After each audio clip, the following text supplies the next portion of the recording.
ஆனால் ஸ்டாலின் என்ன சொல்கிறாரு, நான் ஆட்சியில் வந்துடுவேன், நான் உல்லாசமாக தனி விமானத்தில் குடும்பத்தோடு உலகம் முழுக்க சுற்றிட்டு வருவேன், புறாக்கு தீனி போடுவேன், சைக்கிளில் போய் ஃபோட்டோ ஷூட் நடத்தி அதை வெளியிடுவேன், நீங்கள்லாம் போராடுங்க மத்திய அரசுக்கு எதிராக.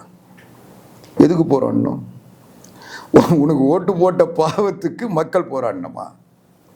யார் போராடணும்?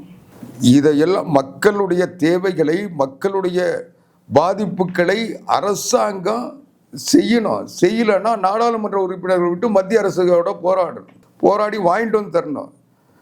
நீ அதை விட்டுட்டு எங்களால் முடியல, எங்களுக்கு துப்பு இல்லை, திராணி இல்லை, அறிவு இல்லை, எங்களால் எதுவுமே செய்ய முடியல, மத்திய அரசு செய்ய மறுக்குது, நிதி தர மறுக்குது, நீங்கள்லாம் வந்து போராடுங்க, நம்மலாம் ஒற்றுமையாக சேர்ந்து போராடினா உனக்கு எதுக்கு ஆட்சின்ற?